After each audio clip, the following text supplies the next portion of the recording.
আসসালামু আলাইকুম, welcome to এডুকাস্ট with Niamul. আজকে আমরা এসএসসি বায়োলজির এমন একটা চ্যাপ্টার নিয়ে পড়ব যে চ্যাপ্টারটা এতটাই ইম্পর্টেন্ট যে যদি পুরো বই থেকে মাত্র 4টা চ্যাপ্টার সিলেক্ট করে তাহলে এই অধ্যায়টা থাকবে। যদি হাফ সিলেবাস দেয়, মানে বইয়ের অর্ধেক সিলেক্ট করে দেয় বোর্ড, তারপরও এই অধ্যায়টা থাকবে। ফুল সিলেবাস দিলে তো থাকবেই। তাহলে সেই চ্যাপ্টারটা আসলে কি? সেই চ্যাপ্টারটা হচ্ছে চ্যাপ্টার 11 বা জীবে প্রজনন। যে চ্যাপ্টারটা আছে এটা এতটাই ইম্পর্টেন্ট যে এটাকে কোনোভাবেই আসলে স্কিপ করার উপায় নাই, যেটা আমাদের জীবনের জন্য অনেক কাজে লাগার মতো অনেক ইনফরমেশন আমরা পাইতে পারি। সেই অধ্যায়টার নাম হচ্ছে জীবে প্রজনন। জীবে প্রজনন। তাহলে জীবে প্রজনন বলতে কি বোঝায়? প্রজনন যে শব্দটা আছে এই শব্দটা বলতে মূলত বোঝানো হয় প্রতিরূপ সৃষ্টি করা। তাহলে জীবের প্রজনন যেটা আছে, প্রজনন শব্দের অর্থ হচ্ছে প্রতিরূপ সৃষ্টি। প্রতিরূপ সৃষ্টি অর্থাৎ প্রতিরূপ সৃষ্টি বলতে তার মতো হুবহু একটা কপি সৃষ্টি করা। এই কপি সৃষ্টি করার যে প্রসেস বা জৈবিক প্রসেস, এইটাকে আমরা বলবো হচ্ছে জীবের প্রজনন। তাহলে এই প্রজনন যে ধারণাটা আছে, এই প্রজনন ধারণাটাকে আমরা যদি সংজ্ঞায়িত করি, যে পদ্ধতিতে প্রজনন মানে জীব তার প্রতিরূপ সৃষ্টি করে তাকে বলা হচ্ছে প্রজনন। এই প্রজনন ধারণাটাকে আমরা দুই ভাগে ভাগ করতে পারি। একটা হচ্ছে অযৌন জনন, আরেকটা হচ্ছে যৌন জনন। তাহলে অযৌন জনন কাকে বলতেছে এবং যৌন জনন কাকে বলতেছে এইটা একটু বোঝা দরকার। যৌন জননের ক্ষেত্রে যদি আমরা দেখি তাহলে এই যৌন জনন বলতে বোঝানো হয় যে ধরনের জননে দুইটা ভিন্নধর্মী গ্যামেট। ভিন্নধর্মী গ্যামেট বলতে কি বোঝানো হচ্ছে? এটা অবশ্যই লিঙ্গর ভিত্তিতে। একটা পুংলিঙ্গ থাকবে এবং একটা স্ত্রীলিঙ্গ থাকবে। পুংলিঙ্গ এবং স্ত্রীলিঙ্গ বা পুং গ্যামেট এবং স্ত্রী গ্যামেট পরস্পর মিলিত হবে এবং সেখান থেকে একটা জাইগোট তৈরি করবে। যেহেতু জাইগোট তৈরি করবে জীবনের প্রথম কোষ, সেখান থেকে আসবে হচ্ছে নতুন জীব। তাহলে এটা হচ্ছে যৌন জননের ধারণা, যেখানে দুইটা ভিন্নধর্মী গ্যামেট পরস্পর মিলিত হবে এবং নতুন জীব সৃষ্টি করবে, সেটাকে আমরা বলতেছি যৌন জনন। ঠিক আছে? অযৌন জননের ক্ষেত্রে কোনো ধরনের কোনো গ্যামেটের প্রয়োজন হবে না। যে ধরনের জননে কোনো ধরনের কোনো গ্যামেটের প্রয়োজন হয় না তাকে আমরা বলবো হচ্ছে অযৌন জনন। তাহলে অযৌন জননে আমরা দুইটা ভাগ পাই। একটা হচ্ছে স্পোর সৃষ্টি এবং আরেকটা হচ্ছে অঙ্গজ জনন। অঙ্গজ জনন। স্পোর সৃষ্টি যেটা, স্পোর শব্দের অর্থ হইল অণুবীজ। স্পোর শব্দের অর্থ হচ্ছে অণুবীজ।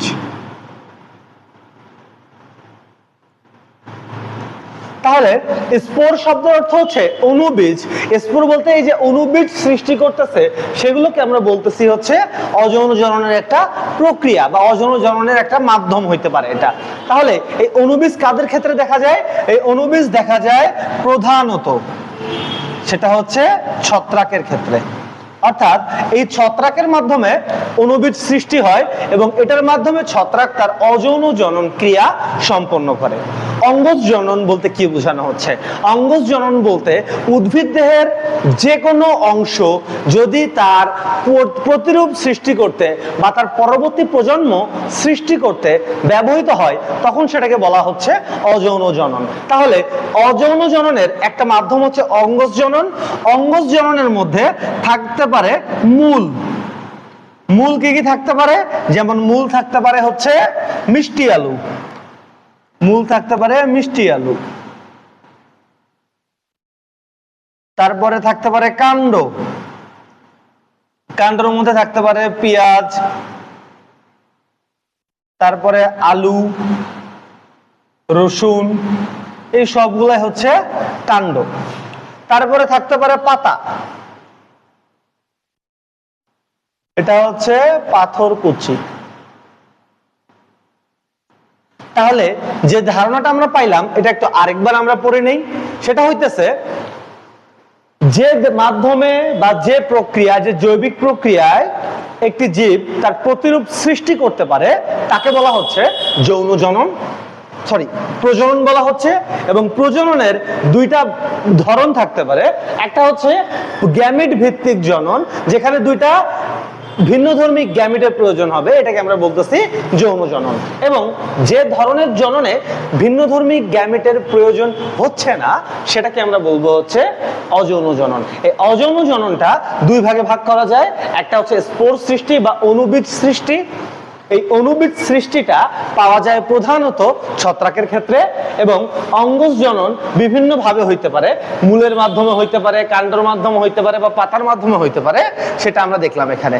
ইভেন আমরা যে বিভিন্ন ধরনের কলম করি, গুটি কলম বলো বা হচ্ছে দাবা কলম বলো, এই কলমগুলো আসলে এক ধরনের অঙ্গজ জননের অন্তর্ভুক্ত। এরপরে যে ধারণাটা প্রয়োজন সেটা হচ্ছে আমাদের প্রজননের জন্য আসলে কি কি লাগে। আসলে প্রজননের জন্য কিছুই লাগে না, আবার অনেক কিছু লাগে। অঙ্গজ জননের জন্য যদি কোনো উদ্ভিদের ক্ষেত্রে, আমরা প্রথমত উদ্ভিদ নিয়ে পড়ব, উদ্ভিদের ক্ষেত্রে আগে একটু বুঝি। উদ্ভিদের ক্ষেত্রে তার কোনো একটা অঙ্গের যদি এই সক্ষমতা থাকে যে সেই অঙ্গটা যদি প্রপার পরিবেশ পায়, অর্থাৎ অনুকূল পরিবেশ পায়, তাহলে অনুকূল পরিবেশ বলতে কি বোঝানো হচ্ছে? তা মাটি, পানি, বায়ু, এই তিনটা উপাদান এবং তার সাথে সূর্যের আলো, এই তিনটা উপাদান প্রপারলি পাওয়ার পরে যদি নতুন একটা উদ্ভিদের জন্ম হয় তাহলেই সেটা প্রজনন। এটা যৌন জননের মাধ্যমে হইতে পারে, অযৌন জননের মাধ্যমেও হইতে পারে। তো যৌন জননে যেটা বলা হয়েছে, যৌন জননের ক্ষেত্রে প্রধানত লাগে হচ্ছে পুংগ্যামিট এবং স্ত্রী গ্যামিট, এবং এটা থাকে হচ্ছে ফুলে। ফুলের আরেকটা নাম হচ্ছে পুষ্প। পুষ্প শব্দের অর্থ হচ্ছে ফুল। এটার উপর নির্ভর করে আমরা উদ্ভিদকে দুই ভাগে ভাগ করতে পারি। একটা হচ্ছে সপুষ্পক, আর একটা হচ্ছে অপুষ্পক। একটা হচ্ছে সপুষ্পক এবং আরেকটা হচ্ছে অপুষ্পক। যাদের ফুল এবং ফল সৃষ্টি হয় তাদেরকে বলা হচ্ছে সপুষ্পক উদ্ভিদ, যাদের ফুল এবং ফল সৃষ্টি হয় না তাদেরকে বলা হচ্ছে অপুষ্পক উদ্ভিদ। তো উদ্ভিদের জননের প্রধান যে মাধ্যম, মানে যৌন জননের যে প্রধান মাধ্যম, সেটা হইতেছে ফুল। তো এই যে ফুল যেটা আছে, ফুলের ক্ষেত্রে আমরা দেখব যে অংশ এবং স্তবক বা তার অংশগুলো আসলে কি কি। একটা ফুলের ক্ষেত্রে মনে করে একটা ফুল নিলাম, ফুল নিয়ে এটাকে আমি মাঝ বরাবর কাটবো। এই ফুলটাকে মাঝ বরাবর কাটলে যে ইন্টারফেসটা আমি দেখতে পারবো বা যে অংশটা দেখতে পারবো ভেতরের দিক দিয়ে, বা ভেতরে যে অংশটা দেখা যাবে, এই অংশটাতে আসলে আমাদের এটাকে বলা হচ্ছে লম্বচ্ছেদ। ঠিক আছে? আর যদি এই বরাবর কাটে তাহলে সেটা হবে প্রস্থচ্ছেদ। আমরা ফুলের লম্বচ্ছেদের মাধ্যমে ফুলের অংশগুলোকে দেখার চেষ্টা করব। প্রথমেই আমাদেরকে দেখতে হবে যে অংশটা থাকতে হবে সেটা হচ্ছে তার গর্ভাশয়, মানে স্ত্রী স্তবক, মানে সবচেয়ে ভেতরের যে অংশটা থাকবে সেটা। এরপরে থাকবে হচ্ছে একটা প্ল্যাটফর্ম, যে প্ল্যাটফর্মটার উপরে পুরো ফুলের একদম স্ট্রাকচারটা দাঁড়ায় থাকবে। এই অংশটাকে আমরা বলবো হচ্ছে পুষ্পাক্ষ। এটা হচ্ছে পুষ্পাক্ষ, অর্থাৎ যে অক্ষের উপরে পুরো ফুলটা দাঁড়ায় আছে। এরপরে যে অংশটা পাবো এই অংশটাকে আমরা বলবো হচ্ছে বৃতি। এই অংশটা সাধারণত সবুজ রঙের হবে।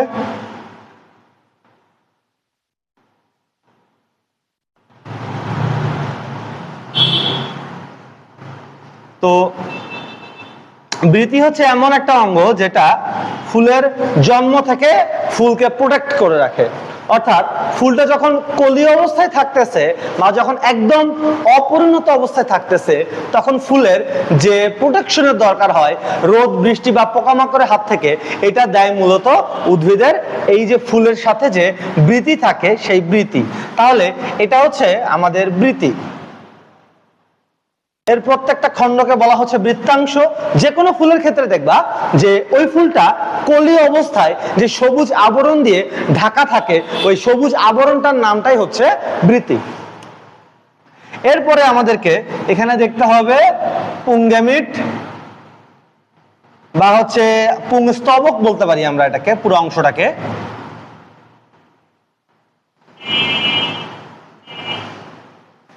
তো এরপরে যেটা থাকবে সেটা হচ্ছে ফুলের পাপড়ি।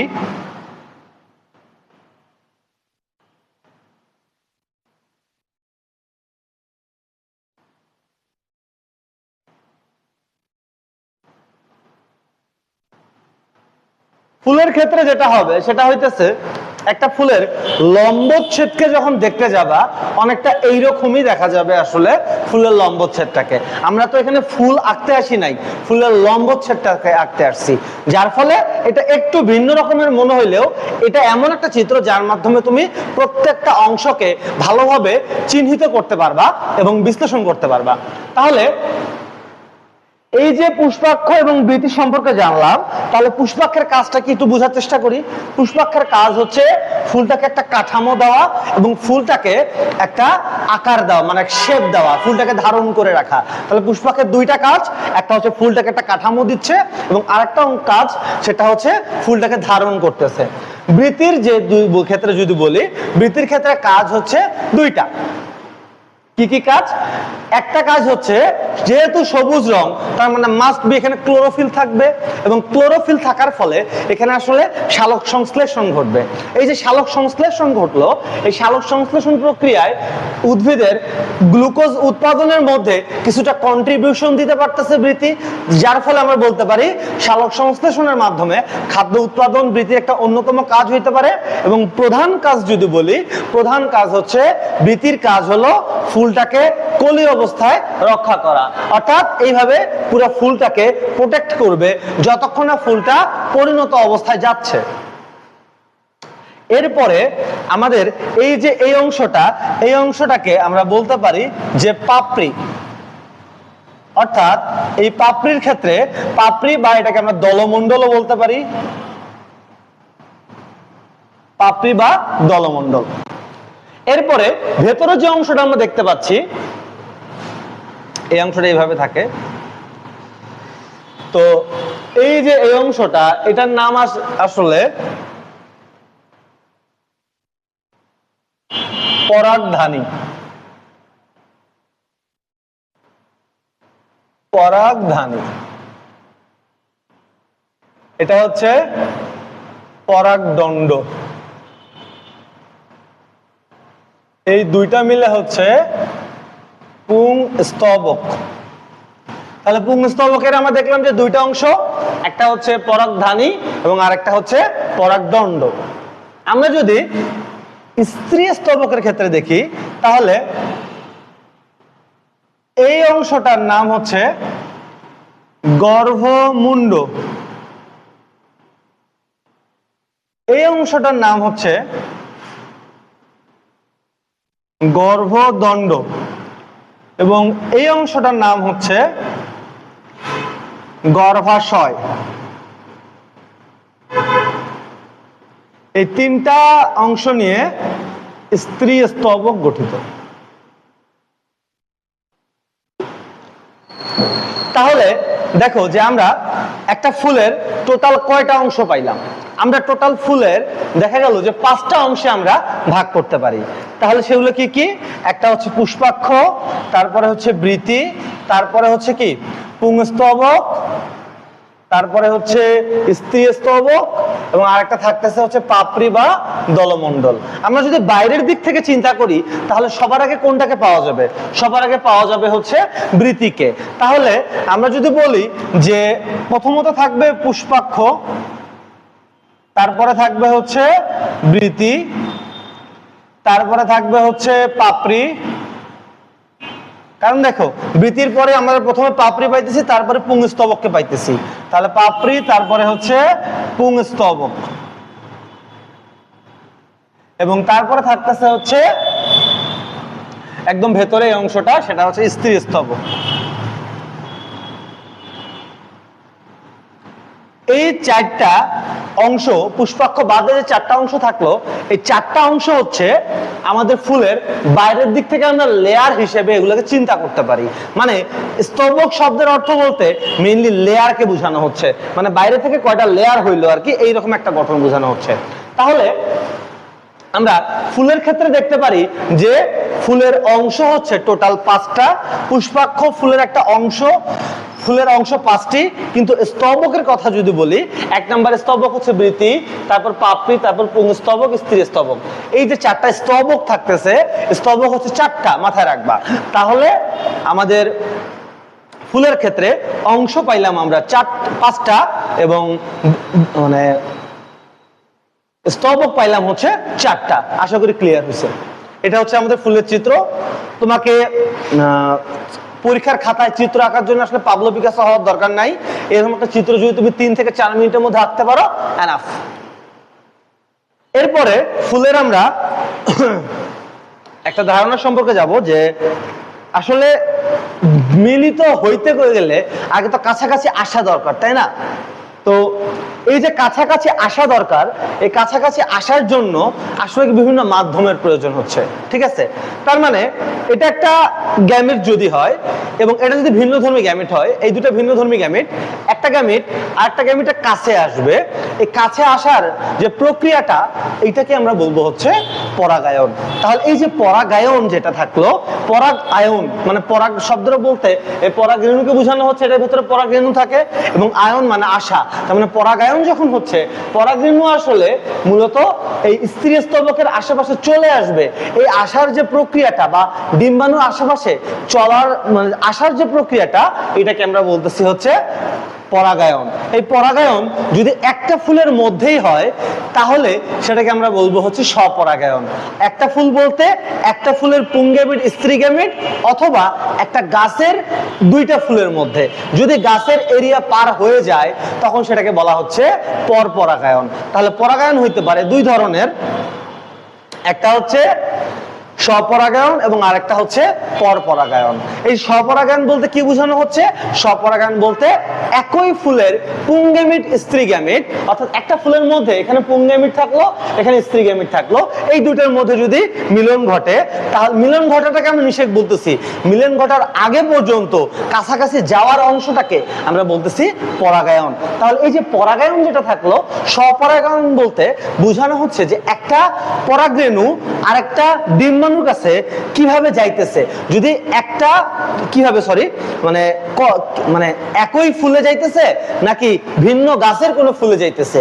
যদি একটা জবা ফুলের ক্ষেত্রে ধরি, জবা ফুলের একই ফুলের মধ্যে যদি ক্রস ঘটে, মানে একই ফুলের পুংগ্যামেট এবং স্ত্রী গ্যামেটের মধ্যে যদি পরাগায়ন হয়, তখন সেটাকে বলতেছি স্বপরাগায়ন। যদি ওইটা ভিন্ন একটা ফুলের সাথে হয়, তখন সেটাকে বলবো পরপরাগায়ন। তাহলে ভিন্ন গাছের একটা গাছ হচ্ছে সম্পূর্ণ এরিয়া, গাছের এরিয়ার বাইরে যদি চলে যায়, তাহলে সেটা পরপরাগায়ন। আশা করি বুঝতে পারছো। এখন স্বপরাগায়ন এবং পরপরাগায়নের মধ্যে কিছুটা পার্থক্য আমরা বোঝার চেষ্টা করি। স্বপরাগায়নের ক্ষেত্রে স্বাভাবিকভাবেই এখানে ভ্যারিয়েশন কম আসবে এবং প্রজাতির বিশুদ্ধতা বজায় থাকবে। প্রজাতির বিশুদ্ধতা বজায় থাকবে তার মানে হচ্ছে, চিন্তা করো যে এই যে আমরা যদি মানুষের ক্ষেত্রে চিন্তা করি, যে মানুষের ক্ষেত্রেও যদি রিলেটিভদের মধ্যে বিয়ে হয়, তাহলে সেই সন্তানগুলোর রোগ প্রতিরোধ ক্ষমতা একটু কম হওয়ার সম্ভাবনা থাকে, ঠিক আছে? 100% ক্ষেত্রেই হবে এমনটা না, সম্ভাবনা থাকে। কিন্তু যখন বিয়েটা যখন দূরবর্তী মানে রক্তের আত্মীয় না বা কোনোভাবে আত্মীয় না, যদি দূরের কারোর সাথে হয়, তখন সেদিক থেকে দেখা যাচ্ছে যে পরবর্তী প্রজন্মটা আসে, এর রোগ প্রতিরোধ ক্ষমতা বা অভিযোজন ক্ষমতাটা বেশি হবে। তাহলে এই যে পরপরাগায়নের ক্ষেত্রে প্রজাতির বিশুদ্ধতা থাকবে না, কিন্তু অভিযোজন ক্ষমতা বৃদ্ধি পাবে। কিন্তু স্বপরাগায়নের ক্ষেত্রে অভিযোজন ক্ষমতা বৃদ্ধি পাবে না, কারণ তাদের ভেতরে নতুন কোনো জিন বা নতুন কোনো বৈশিষ্ট্য আসতেছে না, যেটাকে তারা অ্যাডপ্ট করতে পারবে। আশা করি বুঝাইতে পারছি। এরপরে পরাগায়নের ক্ষেত্রে কয়েকটা মাধ্যমের প্রয়োজন আছে, যেমনটা হচ্ছে ঘটক থাকে, যে ঘটক কি করতেছে, ঘটক কখনোই বিয়ে করতেছে না, কিন্তু সে বর এবং কনের বা বরের ফ্যামিলি এবং কনের ফ্যামিলির মধ্যে একটা মানে একটা কানেকশন করাই দিচ্ছে বা মিট করাই দিচ্ছে। ঠিক সেম ভাবে এগুলো বিভিন্ন মাধ্যমে হইতে পারে। যদি পানির মাধ্যমে হয় তাহলে পানি পরাগী বলা হচ্ছে অভিযোজন, পানি পরাগী অভিযোজন। তারপরে যদি বায়ুর মাধ্যমে হয় সেটাকে বলা হচ্ছে বায়ু পরাগী অভিযোজন। যদি পতঙ্গের মাধ্যমে হয় তখন সেটাকে বলা হচ্ছে পতঙ্গ পরাগী অভিযোজন। এই যে বিভিন্ন মাধ্যমে, ধরো একটা মৌমাছি যখন ফুলে মধু খাইতে যাচ্ছে তখন তার ডানায় লেগে যাচ্ছে পরাগরেণুগুলো লেগে যাওয়ার পরে সে যখন ওই গাছেরই আরেকটা ফুলে যাচ্ছে বা ওই জাতের একটা গাছের ফুলে যাচ্ছে তখন সেখানে পরাগায়ন হয়ে যাচ্ছে, মানে পরাগরেণু লাগতেছে আবার ওইখানে গিয়ে খুলে যাচ্ছে। মানে মোট কথা এই যে একটা সংমিশ্রণ, আমাদের যে কোনো শস্য উৎপাদনের ক্ষেত্রে এই পরাগায়ন বা যদি এই পরাগায়নটা কোনোভাবে না হইতো তাহলে কোনোভাবেই আমরা এই খাদ্য শস্যগুলা খাইতে পারতাম না। প্রত্যেকটা ধান, প্রত্যেকটা ভুট্টা এবং প্রত্যেকটা গম বা প্রত্যেকটা দানা যদি বলি, প্রত্যেকটা দানা এক একটা পরাগায়ন এবং নিষেকের ফলাফল। ঠিক আছে, তার মানে এটা প্রচন্ড রকমের গুরুত্বপূর্ণ একটা জিনিস। এরপরে আমাদের যে ধারণাটা থাকবে সেটা হচ্ছে আমের মুকুল, আশা করি দেখছো, এটাকে বলতেছি আমরা পুষ্পমঞ্জরি। পুষ্প শব্দের অর্থ ফুল এবং মঞ্জরি শব্দের অর্থ হচ্ছে সমারোহ বা একত্রিত হওয়া বা একটা জমায়েত হওয়া। তাহলে পুষ্প মঞ্জরি শব্দের অর্থ কি? পুষ্প মঞ্জরি বলতে বোঝানো হচ্ছে যে ফুলের সমারোহ বা ফুলের একটা মানে এক জায়গায় অনেকগুলো থাকবে এইরকম বোঝানো হচ্ছে। তাহলে যদি এরকমটা হয় যে ফুলের ক্ষেত্রে এই পুষ্পমঞ্জরিটা কত বড় হবে এটার কোনো সীমা নাই, এটা অসীম ভাবে যাইতে পারে। মানে মোট কথা প্রপার পরিবেশ পেলে এটা যাইতেই থাকবে, বৃদ্ধি পাইতেই থাকবে। আরেক ধরনের পুষ্পমঞ্জরি হইতে পারে যেটা সীমিত, মানে মোট কথা এটা কয়টা হবে এটা কাউন্ট করা যাবে এবং একটা সময় গিয়ে এটা বৃদ্ধি থেমে যেতে পারে। এটা মানে আনলিমিটেড বৃদ্ধি না এটা। তাহলে এই যেহেতু আনলিমিটেড বৃদ্ধি নয় তাহলে এটাকে আমরা বলবো হচ্ছে নিয়ত পুষ্পমঞ্জরি। মানে যে পুষ্পমঞ্জরির বৃদ্ধিটা সসীম বা লিমিটেড সেটাকে বলা হচ্ছে নিয়ত পুষ্পমঞ্জরি, এবং যেটা আনলিমিটেড বৃদ্ধি হইতেই থাকে যেমন আমের মুকুল বা লিচুর মুকুল, এগুলাকে আমরা বলবো হচ্ছে অসীম বা অনিয়ত পুষ্পমঞ্জরি। ঠিক আছে, নিয়ত পুষ্পমঞ্জরি এবং অনিয়ত পুষ্পমঞ্জরি। এরপরে আমরা উদ্ভিদের জনন সম্পর্কে একটু বোঝার চেষ্টা করি।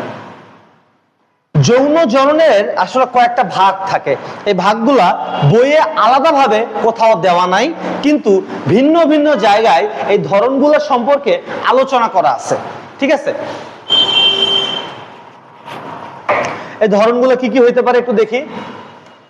প্রথমটা হইতে পারে আইসোগ্যামাস। আইসোগ্যামাস যদি দেখি পুংগ্যামিট এবং স্ত্রী গ্যামিটের ক্ষেত্রে, তো প্রথমটা হবে পুংগ্যামিটের ক্ষেত্রে একই রকম হবে, স্ত্রী গ্যামিটের ক্ষেত্রে একই রকম হবে। আইসো শব্দের অর্থ একই, আইসো শব্দের অর্থ একই। গ্যামাস বলতে গ্যামিট বুঝাচ্ছে বা জনন কোষ বুঝাচ্ছে। তাহলে আইসোগ্যামাসের ক্ষেত্রে কি হবে? আইসোগ্যামাসের ক্ষেত্রে পুংগ্যামিট এবং স্ত্রী গ্যামিট দেখতে একই রকম হবে। এগুলা হচ্ছে ফ্লাজেলা বা লেজ বলতে, আণুবীক্ষণিক লেজ বলতে পারি। তো এরা বাইরে থেকে কোনোভাবেই বোঝার উপায় নাই যে আসলে এটা পুংগ্যামিট নাকি স্ত্রী গ্যামিট ধারণ করতেছে।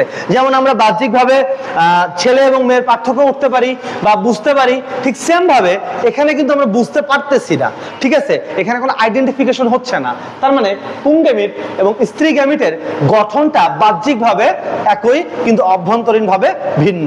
এইরকম জীবের যে মিলনটা ঘটে এটাকে বলা হচ্ছে কনজুগেশন। কনজুগেশন যেটা থাকতেছে এটা হচ্ছে একটা বিশেষ ধরনের যৌন জনন।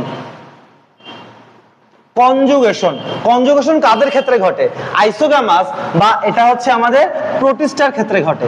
প্রোটিস্টার ক্ষেত্রে প্রতিষ্ঠার ক্ষেত্রে দেখ ঘটে, এটা হচ্ছে আমাদের প্রথম অধ্যায় দেওয়া আছে। এটা কি হয়, দুইটা গ্যামিট থাকতেছে, একটা পুংগ্যামিট একটা স্ত্রী গ্যামিট। যেহেতু তারা পরস্পর জানে না কে পুরুষ এবং কে স্ত্রী, যে পুরুষ সে জানে, ধরে নিলাম যে এটা পুরুষ, পুরুষ জেনেটিক বস্তু নিয়ে আছে এবং এটা স্ত্রী জেনেটিক বস্তু নিয়ে আছে। যে স্ত্রী সে জানে যে আমি স্ত্রীলিঙ্গ, যে পুরুষ সে জানে সে নিজে পুংলিঙ্গ, কিন্তু স্ত্রী জানে না এটা পুংলিঙ্গ, ওই পুংলিঙ্গ জানে না এটা স্ত্রীলিঙ্গ। যেহেতু তারা জানে না সেজন্য তারা মিলিত হইতে পারে না। যেহেতু মিলিত হইতে পারে না সেজন্য তারা সামাজিক দূরত্ব বজায় রেখে বা দূরত্ব বজায় রেখে তারা একটা নালী সৃষ্টি করে, যে যা হবে নালীর উপর দিয়েই হয়ে যাক। তাহলে এই যে নালীর উপর দিয়ে হয়ে যাক এরকম একটা রিস্ক নিয়ে তারা কি করতেছে, নালী তৈরি করতেছে।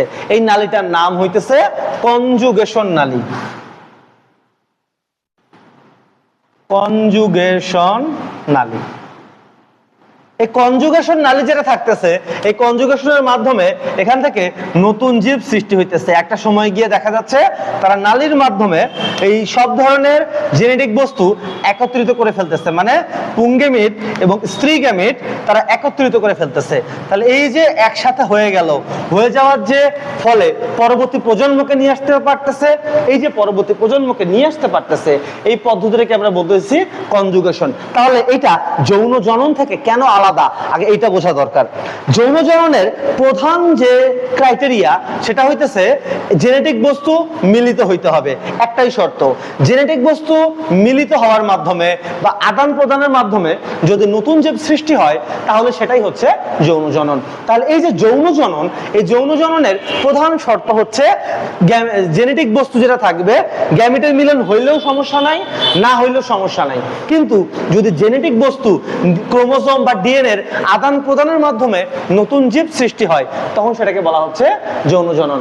কনজুগেশনের ক্ষেত্রে যেটা হচ্ছে এটাই ঘটে হচ্ছে যৌন জননের ক্ষেত্রে, যেখানে দুইটা গ্যামিট পরস্পর মিলিত হবে এবং মিলিত হয়ে নতুন একটা জীব সৃষ্টি করবে। অর্থাৎ মিলিত হইতেছে, এখানে মিলিত হইতেছে না বিধায় ভ্রূণ সৃষ্টি করতে পারতেছে না। কিন্তু আমরা যখন আসছি তখন কি হচ্ছে, বাবার শুক্রাণু মায়ের ডিম্বাণু একত্রিত হয়ে সেখান থেকে জাইগোট তৈরি হয়েছে এবং সেখান থেকে আমরা জন্মগ্রহণ করছি। গাছের ক্ষেত্রেও ব্যাপারটা সেম, কিন্তু কনজুগেশনের ক্ষেত্রে এরা মিলিত হইতে পারে না। ঠিক আছে, তো আমরা যৌন জননের ধরনে ফেরত আসি। যারা আইসোগ্যামাস তাদের ক্ষেত্রে যৌন জনন ঘটে না, তাদের ক্ষেত্রে ঘটে হচ্ছে কনজুগেশন, যেটা বিশেষায়িত যৌন জনন বলতে পারি আমরা। ঠিক আছে, এদের ক্ষেত্রে ঘটে হচ্ছে কনজুগেশন। এটা প্রতিষ্ঠাতে দেওয়া আছে কত অধ্যায় 1-এ। অধ্যায় 1-এ আরেকটা শব্দ দেওয়া আছে, সেটা হচ্ছে অ্যানাইসোগ্যামাস। তাহলে অ্যানাইসোগ্যামাস বলতে কি বুঝাইতেছে? দেখো, যদি বায়োলজিতে কোনো বিপরীত কিছু বুঝায় তখন সেক্ষেত্রে ব্যবহার করা হয় NI বা ডি।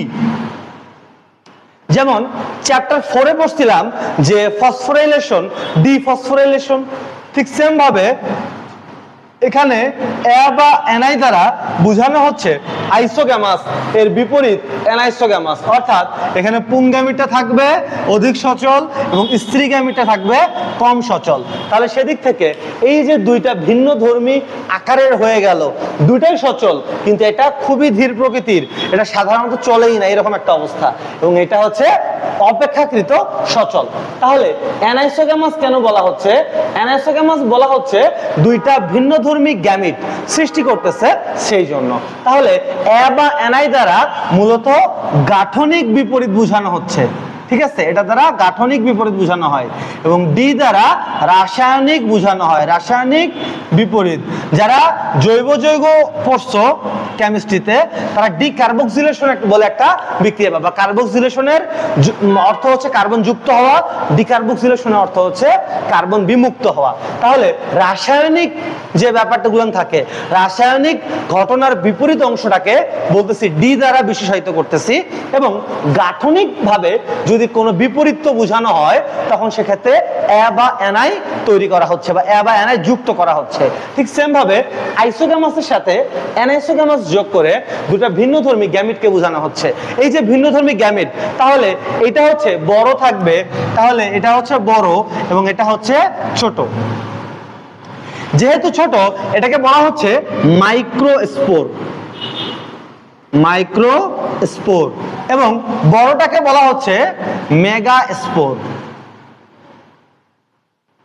ঠিক আছে, একটা হচ্ছে মাইক্রোস্পোর এবং মেগাস্পোর, এটা আমাদের লাগবে, একটু পরেই লাগবে। তাহলে ছোট উদ্ভিদের এই যে ছোট গ্যামিটটা থাকতেছে এটাকে আমরা বলতেছি মাইক্রোস্পোর এবং মেগাস্পোর। আর একটা নোট করে নিতে পারো, মাইক্রোস্পোর যেখানে থাকে সেটাকে বলা হয় অ্যানথেরিডিয়াম, অ্যানথেরিডিয়াম, এবং মেগাস্পোর বা স্ত্রী জননাঙ্গ মানে স্ত্রী জননকোষ যেখানে থাকে সেটাকে বলা হচ্ছে আর্কিগোনিয়াম।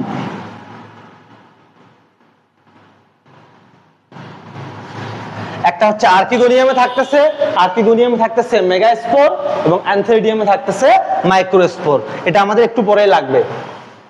এরপরে আর একটা যৌন জননের ধরন হইতে পারে, সেটাকে বলা হচ্ছে উওগ্যামাস। উও শব্দের অর্থ নারী এবং নারী কেন্দ্রিক যে জননটা সেটাকে বলা হচ্ছে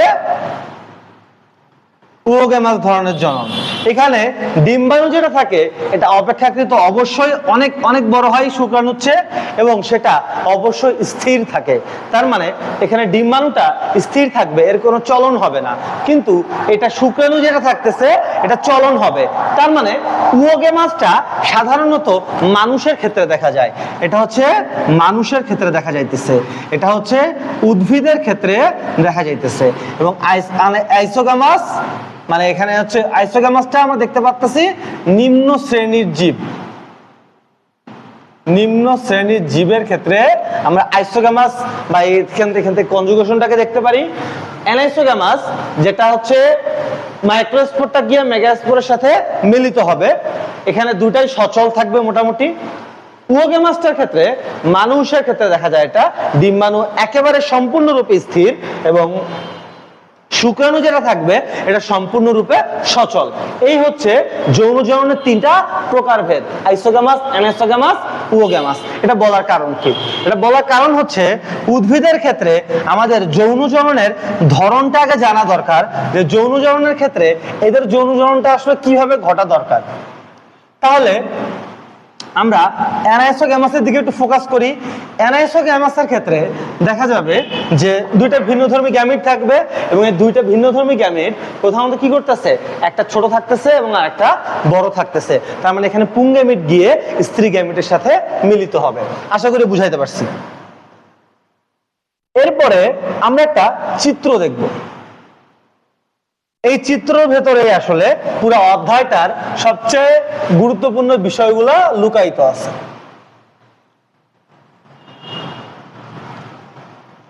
এটা হচ্ছে আমরা একটা গর্ভাশয়কে খুব বড় করে আঁকবো আমরা। তারপরে পুষ্পাক্ষ, গর্ভমুণ্ড,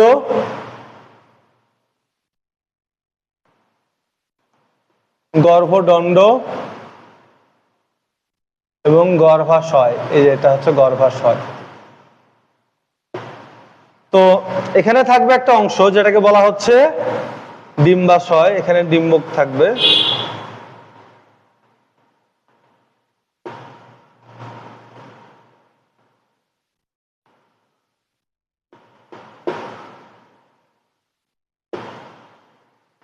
এই অবস্থাটাকে আমরা বলি হচ্ছে ডিম্বকের নিষিক্তকরণের জন্য প্রস্তুত বা পরিণত অবস্থা।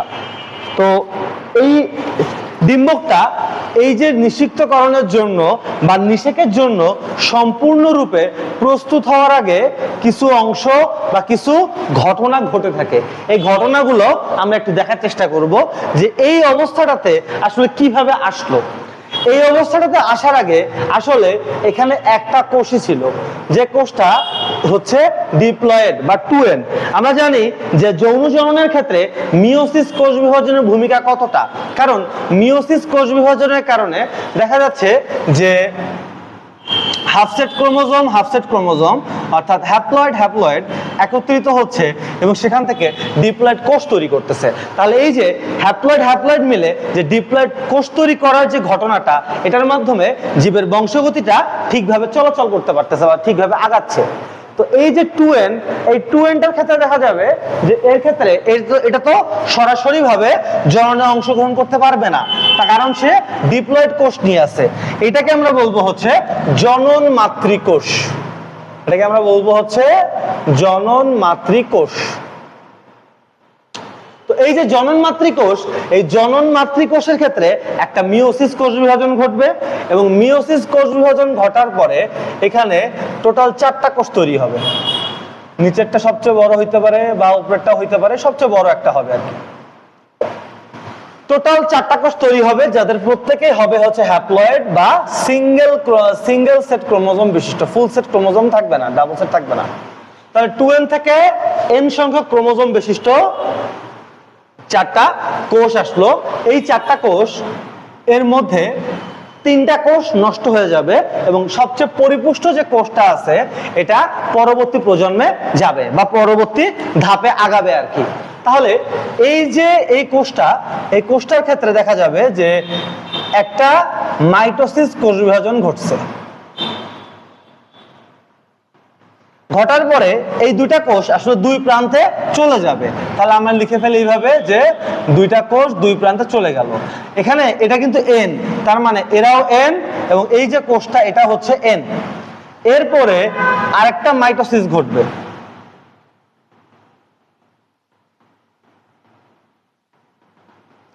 তাহলে একটা থেকে দুইটা হইলো, এখানেও একটা থেকে দুইটা হইলো। তারপরে আরেকটা মাইটোসিস ঘটবে।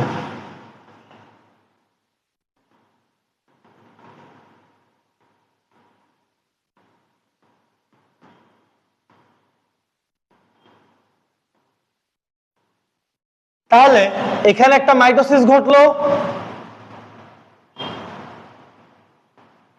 মাইটোসিস, এটা হচ্ছে মাইটো, সংক্ষেপে লিখি মাইটো, এখানেও লিখি মাইটো। তাহলে এই যে মাইটোসিস দেখা যাচ্ছে যে মাইটোসিস টোটাল ঘটবে হচ্ছে 3 বার। ঘটার মাধ্যমে টোটাল 8টা কোষ সৃষ্টি করবে। যে 8টা কোষ সৃষ্টি করবে, এই 8টা কোষের মধ্যে 2টা কোষ এখান থেকে একটা আসবে, এখান থেকে একটা আসবে, এসে এখানে একটা কেন্দ্রিকা তৈরি করবে, যেটাকে বলা হচ্ছে সেকেন্ডারি নিউক্লিয়াস। এরকম একটা অংশ, এটাতে আমরা যদি দেখি যে কি হবে, এখানে সবচেয়ে বড় যে অংশটা থাকবে সেটার নাম হচ্ছে ডিম্বাণু। ডিম্বাণু দুই পাশে, ডিম্বাণু এখানে মেইন ক্যারেক্টার, তার দুইটা সহকারী থাকবে। এই দুটো সহকারীকে আমরা বলবো হচ্ছে সহকারী কোষ। এটা ঠিক বিপরীত পাশে 3টে সমান আকারের কোষ থাকবে। এই 3টে সমান আকারকে আমরা বলবো হচ্ছে যে প্রতিপাদ কোষ। ঠিক আছে, এটাকে আমরা বলবো প্রতিপাদ কোষ। প্রতিপাদ কোষ। মাঝখানে দুটো থাকবে, এই দুটাকে আমরা বলবো হচ্ছে সেকেন্ডারি নিউক্লিয়াস। এটার নাম হচ্ছে ডিম্বাণু। আর এই যে এটা হচ্ছে সহকারী কোষ।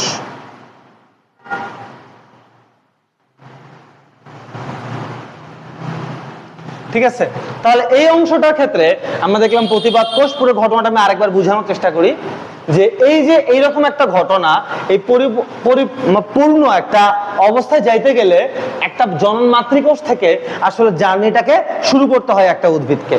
এই যে জনন মাতৃকোষ, যে ডিপ্লয়েড যে কোষটা থাকবে, এই ডিপ্লয়েড কোষের মাধ্যমে দেখা যাবে যে একটা সময় গিয়ে এরকম একটা স্ট্রাকচার তৈরি হচ্ছে। কিভাবে? প্রথমত একটা মিওসিস কোষ বিভাজন ঘটবে, এখানে আমি মিও লিখে দেই। মিওসিস কোষ বিভাজন ঘটবে এবং মিওসিস কোষ বিভাজন ঘটার পরে সবচেয়ে পরিপুষ্ট যে কোষটা থাকবে, এই পরিপুষ্ট কোষটাই পরবর্তী ধাপে একটা মাইটোসিস কোষ বিভাজন ঘটাবে এবং 2টা কোষ উৎপন্ন করবে, যেই 2টা কোষ দুই প্রান্তে চলে যাবে। যাওয়ার পরে তারা আবার মাইটোসিস ঘটাবে, আবার মাইটোসিস ঘটাবে। টোটাল কোষ আসবে এখানে 8টা।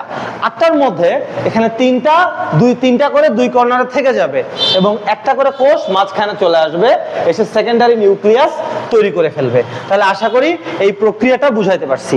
তাহলে এই যে এই প্রক্রিয়াটা কিসের বিকাশ বুঝাচ্ছে? এটা ডিম্বাণুর বিকাশ বুঝাচ্ছে। তার মানে মেগাস্পোর মেগাস্পোরের যে মানে বিকাশ হওয়ার যে ব্যাপারটা সেটাকে বোঝানো হচ্ছে। জেনেসিস শব্দের অর্থ হচ্ছে গঠিত হওয়া বা বিকশিত হওয়া, বিকশিত। এবং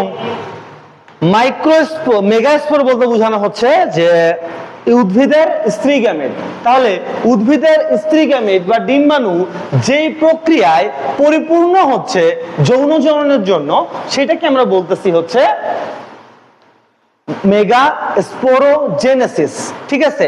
আবার যে প্রক্রিয়ায় পুংজনন কোষ বিকশিত হবে, এই প্রক্রিয়াটাকে আমরা বলবো হচ্ছে মাইক্রোস্পোরোজেনেসিস।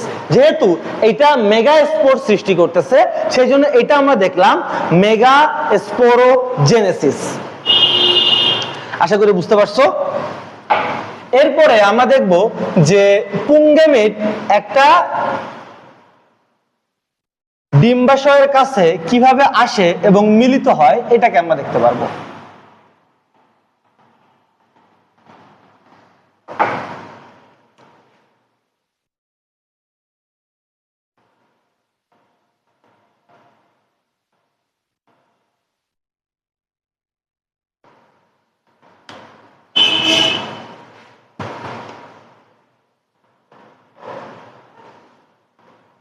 তাহলে আমরা এখানে দেখি যে এখানে ডিম্বাশয়টা ভালোভাবে আঁকার চেষ্টা করি।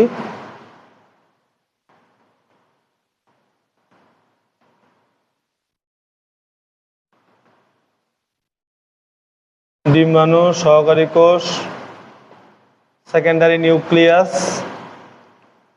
প্রতিপাদ কোষ। তাহলে আমরা এগুলো একটু ভবিষ্যৎ দেখার চেষ্টা করি যে এগুলো ভবিষ্যৎগুলো কি কি হবে। ধরো কোন একটা কারণে এখানে মৌমাছি আসছে মধু খাইতে এবং সে পরাগরেণু নিয়ে আসছে, কোন একটা ফুল থেকে পরাগরেণু আসতে পারে, যে কোনো মাধ্যমে আসতে পারে, বাতাসের মাধ্যমে আসতে পারে। তো আসার পরে এখানে কিছু পরাগরেণু উপস্থিত হবে, এবং ফুলের কাছে আসার পরে ফুলের থেকে একটা আর্দ্র পরিবেশ পাবে, যেটার মাধ্যমে তারা কিছুটা ফুলে উঠবে। এটার বিকাশটা যদি দেখি, মানে মাইক্রোস্পোরোজেনেসিস, এই পরাগরেণু একটা ছিল, পরাগরেণু এভাবে থাকলো, মাইক্রোস্কোপে এরকমই দেখা যায় অবশ্য।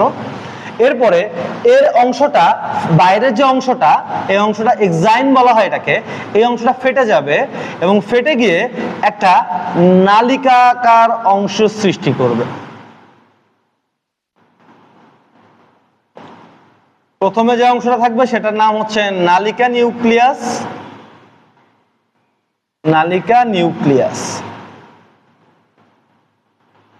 এবং বাইরে মানে পেছনে আরেকটা অংশ থাকবে, এটা হচ্ছে পুংগেমিট। তো এই যে পুংগেমিট এবং নালিকা নিউক্লিয়াস, এটা কি হচ্ছে, পরাগরেণুটা এই যে এখানে আসার পরে এখানে সে কি করতেছে, একটা নতুন করে তার নালিকা সৃষ্টি করতেছে। এই নালিকাটা সামনে থাকতেছে নালিকা নিউক্লিয়াস এবং পেছনে থাকতেছে পুংগেমিট, যেটা আমি এখানে আঁকছি। এরপরে এই নালীটা বৃদ্ধি পাইতে পাইতে একটা সময় গিয়ে সে এই যে ডিম্বক নাভির কাছে চলে আসবে।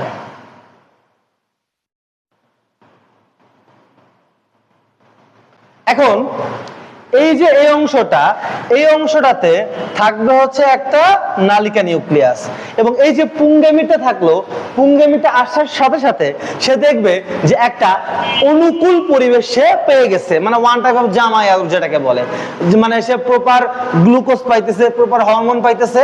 সে তখন কি করবে, একটা কোষ বিভাজন করে ফেলবে। কোষ বিভাজন পাওয়ার পরে সেই যে একটা পুংগেমিট থেকে 2টা পুংগেমিট তৈরি করে ফেলছে। ঠিক আছে। তাহলে এখন একটা জিনিস দেখো যে এখানে আসলে কি ঘটবে, একটা পরাগরেণু আসলো, আসার পরে নালিকা তৈরি করলো, ডিম্বক নাভি পর্যন্ত বা ডিম্বক রন্ধ্র পর্যন্ত চলে আসলো। আসার পরে এখানে দেখা যাবে যে পুংগেমিট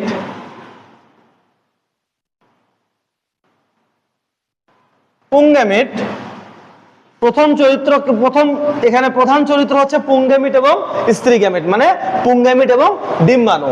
পুংগেমিট এবং ডিম্বাণু পরস্পর মিলিত হবে। তাহলে পুংগেমিট প্লাস ডিম্বাণু সমান আসবে হচ্ছে 2n, এখান থেকে আসবে হচ্ছে বীজ। আবার আরেকটা যে পুংগেমিট থাকলো, এরও জামাই আদর নিয়ে ফেলছে, তার মানে জামাই হইতেই হবে। সেখান থেকে এই করে কি সেকেন্ডারি নিউক্লিয়াসকে নিয়ে নেয় বা গৌণ নিউক্লিয়াসকে নিয়ে নিছে। তাহলে কি হবে, সেকেন্ডারি নিউক্লিয়াস বা গৌণ নিউক্লিয়াস। তাহলে এখন একটা দেখো, যেখানে পুংগেমিটে ছিল n, ডিম্বাণু ছিল n, এখান থেকে কি হয়েছে 2n তৈরি হয়ে গেছে এবং বীজ তৈরি করছে। পুংগেমিট যখন একটা সেকেন্ডারি নিউক্লিয়াসের সাথে মিলতেছে, সেকেন্ডারি নিউক্লিয়াস কিন্তু দুইটা এন নিয়ে গঠিত, সে একটা কোষের ভেতরে দুইটা এন নিয়ে নাই, সে দুইটা কোষ থেকে আসছে, মানে দুইটা আলাদা কোষ নিয়ে আসলে এখানে সেকেন্ডারি নিউক্লিয়াস তৈরি হয়েছে। এই যে সেকেন্ডারি নিউক্লিয়াসটা তৈরি হয়েছে, এই সেকেন্ডারি নিউক্লিয়াসের সাথে একটা পুংগেমিট মিলিত হচ্ছে। তাহলে এই যে সেকেন্ডারি নিউক্লিয়াস 2n, পুংগেমিট হচ্ছে n, পরস্পর মিলিত হইলে এখানে ট্রিপ্লয়েড একটা ক্রোমোজোম প্যাটার্ন চলে আসে, সেটাকে আমরা বলি হচ্ছে শস্য তৈরির প্যাটার্ন। ঠিক আছে, এটা প্রধানত বীজ না, এখান থেকে নতুন উদ্ভিদ জন্ম নিতে পারবে না, কিন্তু এটা শস্য তৈরি করে। তাহলে এখন কথা হচ্ছে এই যে ঘটনাটা ঘটলো, এই ঘটনাটার মধ্যে প্রধান চরিত্রগুলো দেখলাম আমরা, যেখানে পুংগেমিট, ডিম্বাণু, সেকেন্ডারি নিউক্লিয়াস।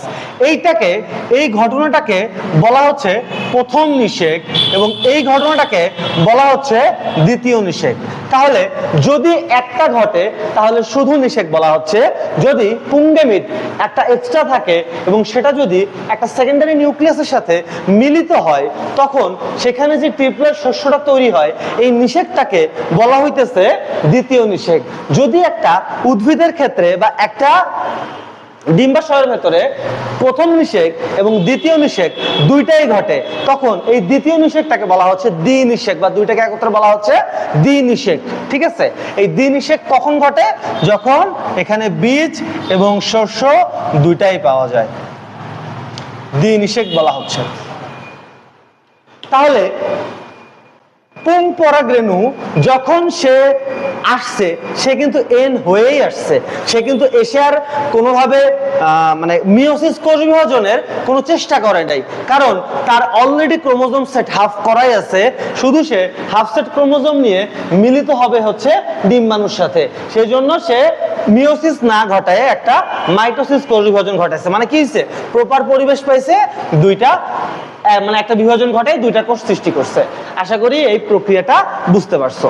এখন এই যে সহকারী কোষ, তারপরে প্রতিপাদ কোষ, তারপরে নালিকা নিউক্লিয়াস, এই তিনটার ভবিষ্যৎ কি? এই তিনটা আসলে নষ্ট হয়ে যায়, বা এগুলো নষ্ট হয়ে মানে ডিম্বাণু, মানে এই যে বীজ এবং শস্য তৈরিতে প্রধানত খাদ্যের যোগান দিচ্ছে, এরা হচ্ছে নষ্ট হয়ে। কিছু কিছু ক্ষেত্রে এটা ব্যবহার হয়।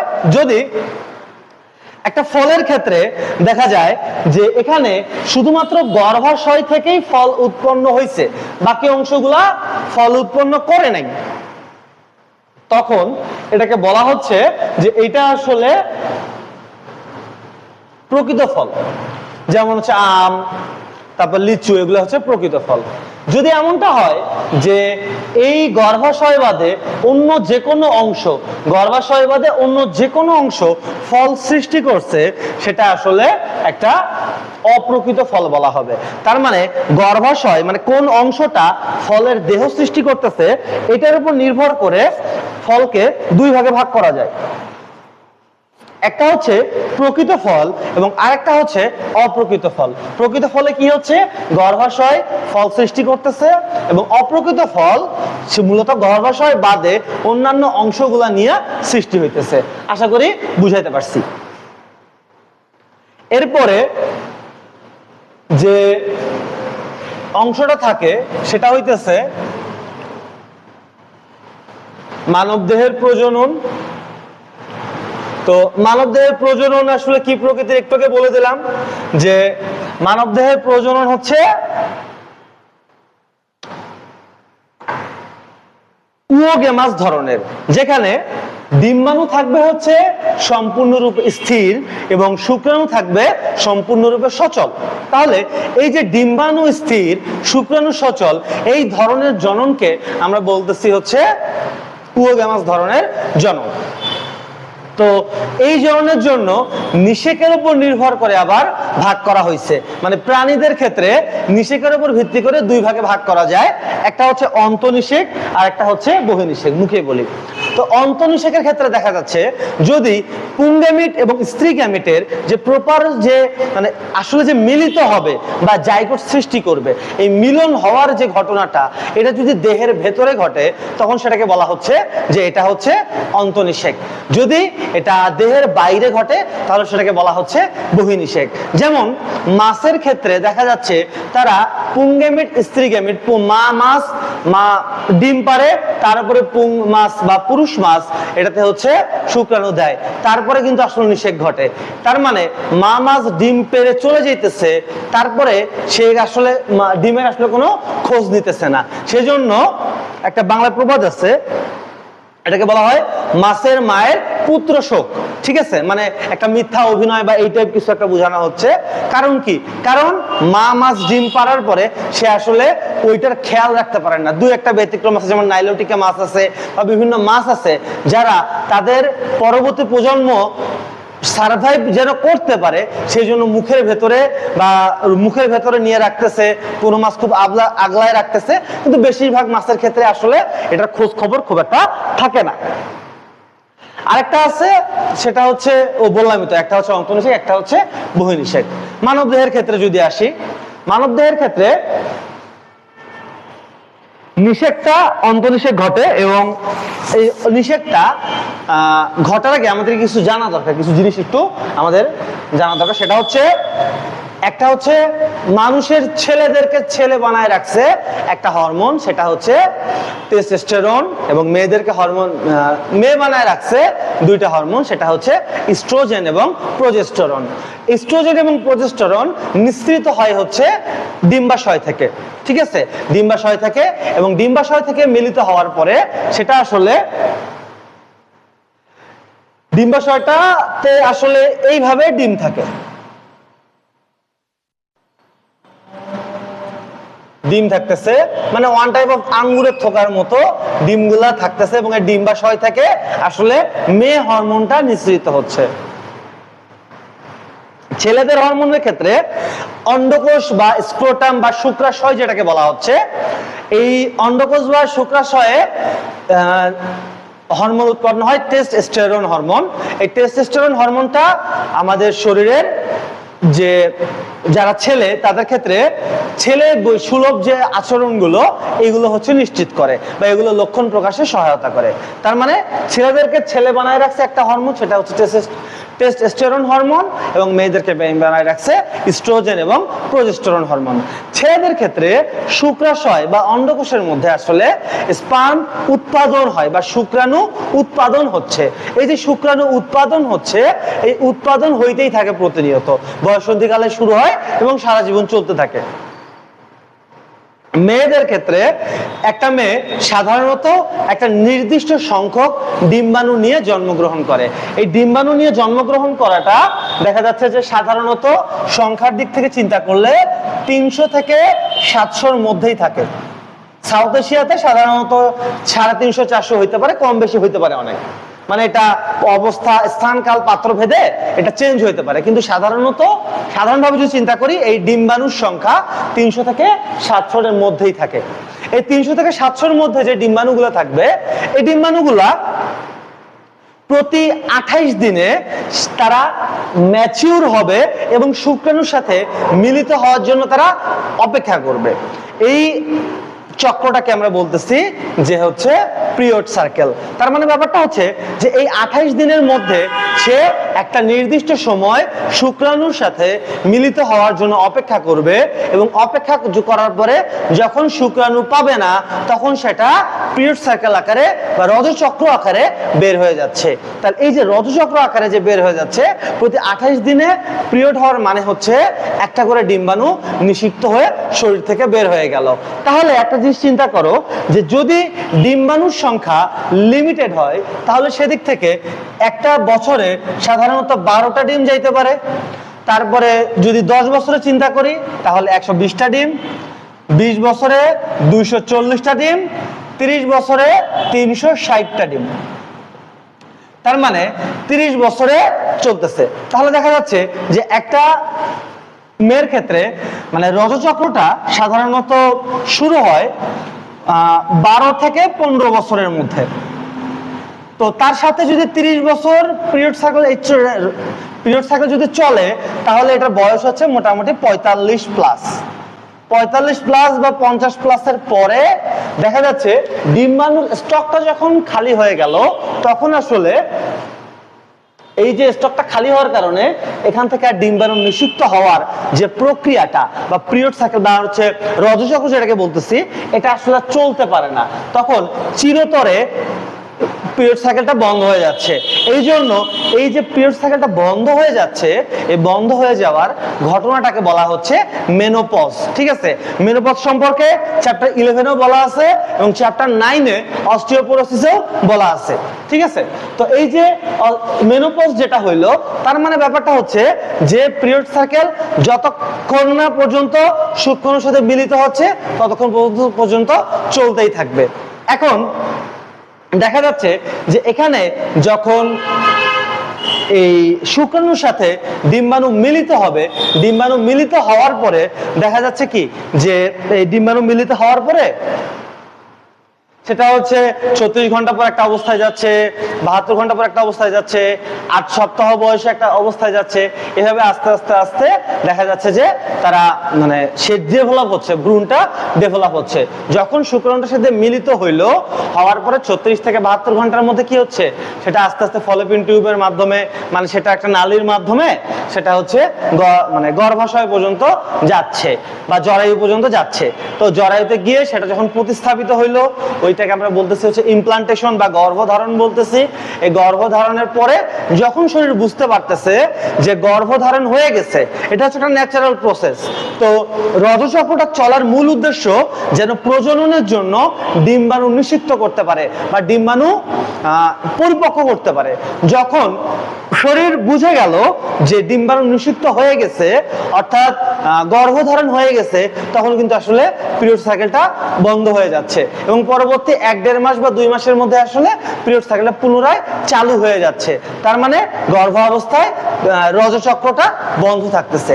এইভাবে চলতে চলতে একটা সময় গিয়া 38 থেকে 40 সপ্তাহ বয়সে দেখা যাবে যে এটা কি হচ্ছে, একদম ম্যাচিউর হয়ে যাচ্ছে এবং ম্যাচিউর হওয়ার পরে একটা বেদনা তৈরি হচ্ছে, মানে একটা ব্যথা সৃষ্টি হয় যেটাকে বলা হচ্ছে লেবার পেইন। এই লেবার পেইন যেটা থাকতেছে, লেবার পেইন বা প্রসব বেদনা, এটা অন্যতম কঠিনতম একটা যন্ত্রণা। যদি নর্মাল ডেলিভারি হয় তাহলে এটা খুবই যন্ত্রণাদায়ক একটা অনুভূতি, যার কারণে এই যে একটা কষ্টের মাধ্যমে মা পাইল সন্তানকে, সেজন্য দেখা যাচ্ছে এটাকে বলা হচ্ছে নারীর টান। তো যখন মায়ের পেটের ভেতরে ছিল বাচ্চাটা, তখন তার খাবারের দরকার হয়েছে, তখন সে এই যে এরকম একটা অংশের ভেতরে ছিল, একটা এই অমরার ভেতরে সে ছিল, এই গোলাকার তরল দ্বারা পূর্ণ। এখানে যখন মানব শিশুটা ছিল তখন দেখা গেছে এই মানব শিশুটার ক্ষেত্রে একটা কর্ডের মাধ্যমে সে মায়ের সাথে যুক্ত ছিল। নারী ছেঁড়া ধন বলে। আমাদের যে নাভি আছে, ঠিক আছে, কেমন যে হইলো,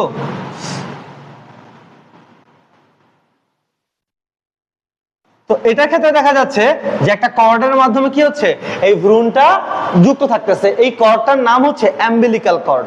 এই কর্ডের মাধ্যমে এই ভ্রূণ তার মায়ের দেহ থেকে প্রয়োজনীয় অক্সিজেন এবং প্রয়োজনীয় খাদ্যবস্তু পাচ্ছে। তার অবশ্যই এখানে যেহেতু খাদ্য পাচ্ছে এবং অক্সিজেন পাচ্ছে, তার মানে অবশ্যই শক্তি উৎপন্ন করবে বা বর্জ্য পদার্থ উৎপন্ন করবে। এই যে বর্জ্য পদার্থ উৎপন্ন করবে, এই বর্জ্য পদার্থগুলোও অ্যাম্বিলিক্যাল কর্ডের মাধ্যমে মায়ের দেহের মাধ্যমেই বের হয়। তার মানে মা যা খায় সন্তানও তাই খায়। মা মানে সন্তান যেটা ত্যাগ করে ওটা মায়ের মাধ্যমেই আসলে ত্যাগ করে থাকে। এই জন্য আসলে সন্তানকে বলা হচ্ছে নারী কাটা ধন বা আসলে নারী ছেঁড়া ধন বলা হচ্ছে। এরপরে যেটা থাকে সেটা হচ্ছে এইডস। এইডস নিয়ে আলোচনা করা আছে। এইডস হচ্ছে যদি বলি যে আমাদের শরীরের যে কোনো একটা রোগ বা যে কোনো একটা জীবাণু যখন অ্যাটাক করে তখন আসলে একটা নির্দিষ্ট অঙ্গে অ্যাটাক করতেছে বা নির্দিষ্ট জায়গায় অ্যাটাক করতেছে। যেমন যদি বলি যে করোনা ভাইরাসের ক্ষেত্রে এটা কখনো লিভারকে অ্যাটাক করতেছে না বা এটা কখনো পাকস্থলীকে অ্যাটাক করতেছে না, এটা অ্যাটাক করতেছে ফুসফুসে, কারণ ওখানে তার অ্যাক্টিভ সাইট বা রিসেপ্টর আছে। তারপরে হেপাটাইটিস বি, হেপাটাইটিস সি এগুলো কখনো আমাদের ফুসফুসে অ্যাটাক করতে যাবে না, তারা হচ্ছে লিভারে অ্যাটাক করবে, কারণ লিভারে তাদের অ্যাক্টিভ সাইট বা হচ্ছে রিসেপ্টর সাইট আছে। তো একটা অঙ্গকে অ্যাটাক করার পরিবর্তে এইচআইভি যে জীবাণুটা আছে এই জীবাণুটা সরাসরি মানুষের রোগ প্রতিরোধ ক্ষমতাকে আক্রমণ করে। তো রোগ প্রতিরোধ ক্ষমতাকে যখন আক্রমণ করলো তখন দেখা যাচ্ছে যে কি ঝামেলা হয়। তখন দেখা যাচ্ছে যে রোগ প্রতিরোধ ক্ষমতা যদি কাজ না করে তাহলে একটা লোক শুধুমাত্র সর্দি কাশির কারণেই মারা যেতে পারে। এটা রোগ প্রতিরোধ ব্যবস্থা যদি কাজ না করে খুব সামান্য কারণে একটা মানুষ মারা যাওয়া সম্ভব। তাহলে কি হচ্ছে যে যখন একটা মানুষের রোগ প্রতিরোধ ক্ষমতা কমে যাচ্ছে তখন ওই লোকটা যদি একটা রোগে একবার আক্রান্ত হয় সহজে আর ওই রোগ থেকে মুক্তি মিলে না। ঠিক আছে, এইভাবে চলতেই থাকে, একটা সময় গিয়ে সে তার আসলে ওই মানে এইচআইভির কারণে মৃত্যু ঘটে।